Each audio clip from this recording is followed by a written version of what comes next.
So last weekend was UDS Oklahoma, which is a lot of fun, and this weekend is the 3v3 in Las Vegas, which is super exciting, and there were some cards that I saw at the UDS and in some topping profiles that you guys definitely should watch out for.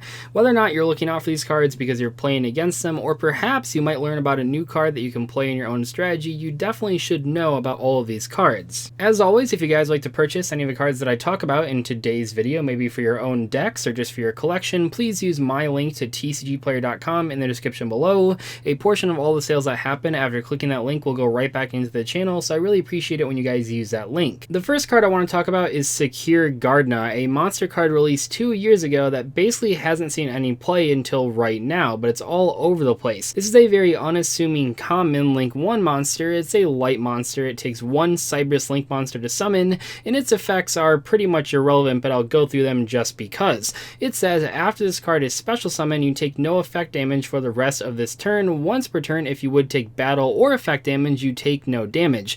Cannot be used as link material. You can only control one Secure Gardna, 1000 attack. So why is this thing being played? I mean, those effects might come in handy every once in a while, but that's not really what it's being used for. In most cases of Yu-Gi-Oh cards that you want to play, you're playing them because of what they do, but in some cases you're playing a card because of what it is, and that is the case with Secure Gardna. Secure Gardna is seen play in both Spirals and Shaddoll invoked strategies, so this thing is seen play in two of the biggest decks right now. In the Spiral deck, the main purpose for this card is taking out a Link Kribo that you summoned with Quick Fix or drones and putting this on the field next to a Tri-Gate Wizard. Now Tri-Gate has a special ability when 3 different cards are co-linked to it that lets you negate a card. That is what you're trying to do, but sometimes it can be difficult to get that last monster pointing to it, so one of the ways that you can do that if you play Secure Gardna is just easily summon a Link Kribo. That is very, very important. You can see here where it doesn't really matter what this card does, it just matters that it's an easy to summon Link 1 monster that can point to the Tri-Gate. But where I feel this card is way more interesting and where a lot of you guys might actually want to play it is in Shaddoll Invoked. So in that deck, it's very important to play this card because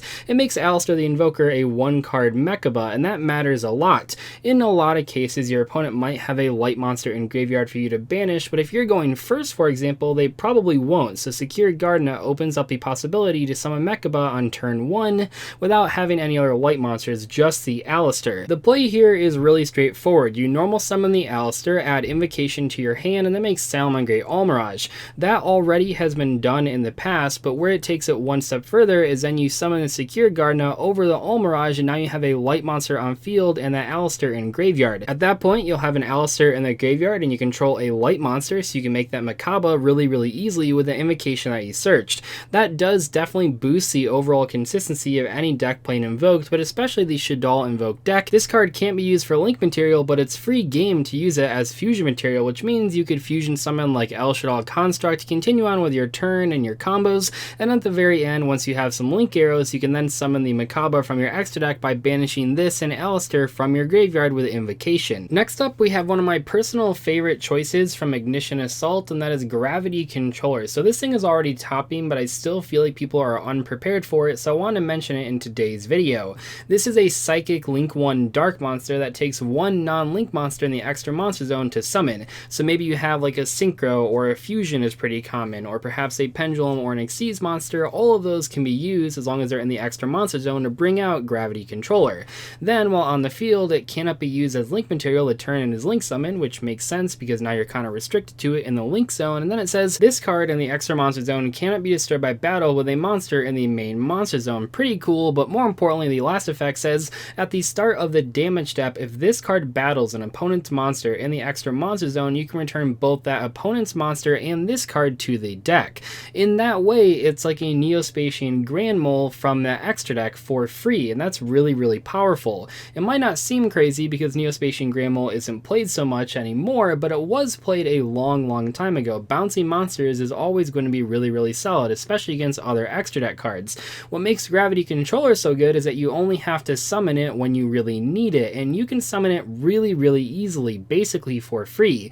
A lot of decks right now are playing Synchros and Fusions and Xyz monsters, and maybe not so much Pendulums, but at least those first 3 are really popular, and Gravity Controller turns whatever monster you have stuck in the extra monster zone into a Neospatian Grand Mole to remove your opponent's threats. One place where this card really shines though is any deck playing Instant Fusion for either Thousand Eyes or Millennium Eyes Restrict. In those cases, people summon those monsters, steal an opponent's card or stop a hand trap, then they make Link Kribo in most cases. However, now you don't have to make Link Kribo, because while Link Kribo isn't terrible, it doesn't really do anything while it's on the field.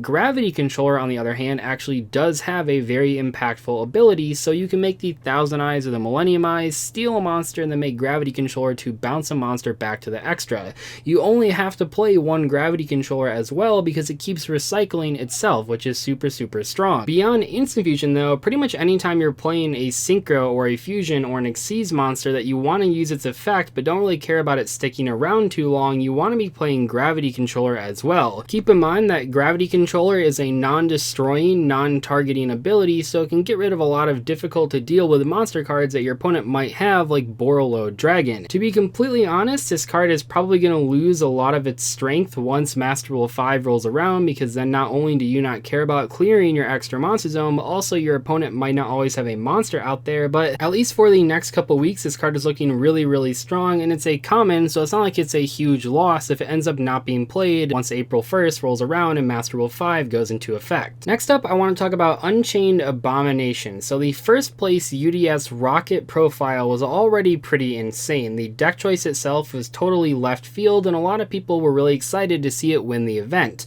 But one of the cards that surprised a lot of people, because it really hasn't been played too often, is Unchained Abomination. This is a Link 4 monster that takes 2+ monsters, including at least one Link monster, and it has a variety of effects that work really well not only in a Rocket deck, but other decks as well. First up, if a card on the field is destroyed by a card effect, except by Unchained Abomination, and except during the damage step, you can target one card on the field and destroy it.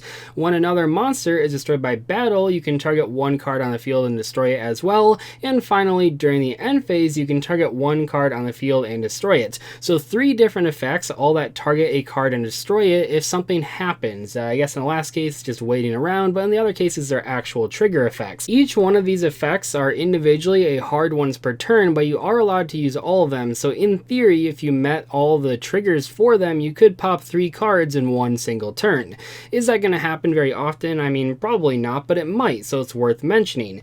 More importantly though, this thing had a lot of really unique interactions in the Rocket deck in particular, because the Rocket cards not only destroy themselves, but also have really cool effects when you target them for destruction. For example, Silver Rocket Dragon says when a Link monster's effect is activated that targets this face-up card on the field, you can destroy this card, then look at your opponent's extra deck and banish one card from it. Going first, he could use Unchained Abomination to sort of disrupt his opponent and also put a big body on the field, and going second, he could use it to sort of break their board piece by piece. Where this card is especially useful though is that when you have it on your ending field, if you're doing a big combo, like he did many times with his Rocket strategy, because in that way, if you have a monster on the field that your opponent is trying to run over by battle or destroy by card effect, when they're doing that, you're also taking their cards in the process, because each time, or I guess one time per turn, they run over a monster by battle or they destroy by card effect, you get to pop one of their cards as well. That's exceptionally strong, especially considering the boards he was putting up were really powerful, so while they're trying to break your board, they're losing their own cards too. But not only that, but if your opponent half broke your board or something along those lines and you still had the Unchained Abomination, well in the end phase you get to just pop a card for free.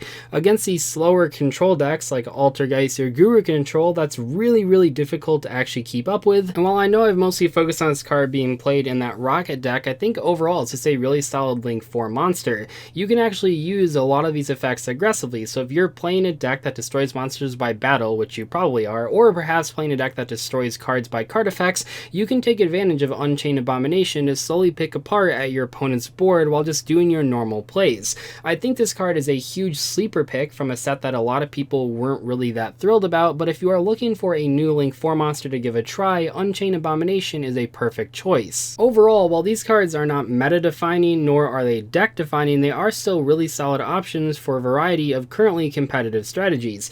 When you're going to a Yu-Gi-Oh! Tournament, you don't need to have a deck full of cards that your opponent doesn't know. You might just need 1 or 2 tech options to throw them off guard. Things like Secure Gardna increase consistency for a variety of decks, and things like Gravity Controller and Unchained Abomination are cards that are removal options that your opponent might not see coming and might not be prepared for. In Yu-Gi-Oh! You want to look for cards that will give you a competitive edge against your opponents, and I feel like all 3 of these are just that. If you want to buy these, like I said said at the beginning of the video, please use my link to tcgplayer.com in the description below. I do think all of these cards will be viable for at least the next month or two before Master Rule 5 comes out on April 1st, and honestly they might even see play beyond April 1st, beyond Master Rule 5, but we just don't really know at this point because that format is still pretty wide open. Anyway though, hope you guys enjoyed today's discussion video on a couple monster cards that you want to watch out for. I hope you enjoyed it, and I'll see you in the next one. Goodbye.